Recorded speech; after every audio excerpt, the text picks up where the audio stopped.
ევროკავშირთან ასოცირების ხელშეკრულებას საქართველოს პრემიერი ირაკლი ღარიბაშვილი მოაწერს ხელს, რადგან მის იმპლემენტაციაზე პასუხისგებლობას სწორედ მთავრობა იღებს. ამის შესახებ ჟურნალისტებს სახელმწიფო მინისტრმა ალექსი პეტრიაშვილმა განუცხადა. საქართველოს მთავრობა იღებს პასუხისგებლობას ასოცირების შეთანხმების იმპლემენტაციაზე.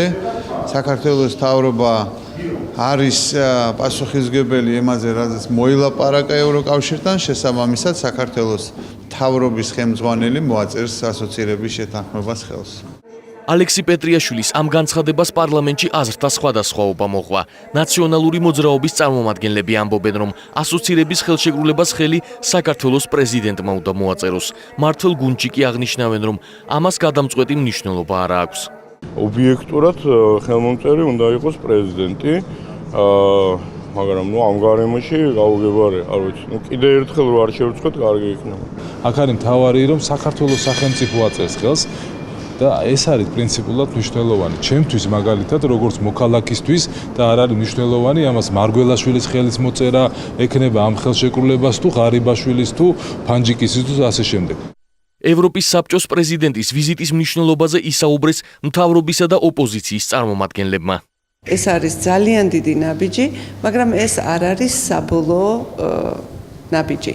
ანუ ამის შემდეგ იხსნება ახალი პერსპექტივა საქართველოსთვის, იწყება ასოცირების ხელშეკრულების იმპლემენტაციის პერიოდი, რომელიც გასტანს გარკვეული ხნის განმავლობაში და რომელმაც შემდეგ ნაბიჯ-ნაბიჯ უნდა მიგვიყვანოს ევროკავშირთან უფრო მეტი დაახლოებისკენ და საბოლოოდ მისი წევრი უნდა გავხდეთ. ეს არის გარანტი და აი ასეთი მაღალი დონის წარმომადგენლობის ჩამოსვლა საქართველოში, როგორც გახდათ გუშინ საფრანგეთის პრეზიდენტის ვიზიტი, მანამდე გახდათ სამიტი ორი სხვა ქვეყნის პრეზიდენტისა, ასევე დღეს ჩამოვიდა ბატონი რომპუი.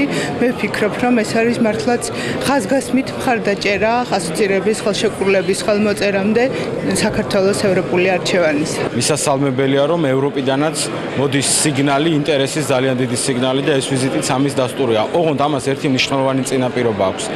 საქართველოში უნდა გაგრძელდეს წინსვლა, ეკონომიკა უნდა ამუშავდეს და საქართველოს არ უნდა ყავდეს ისეთი უნიათო მთავრობა, როგორიც დღეს აყავს, იმიტომ რომ ეკონომიკური საფუძველი აი ამ ჩვენი ევროპისა და საქართველოს დაახლოების ერთ-ერთი ქვაკუთხედი იქნება.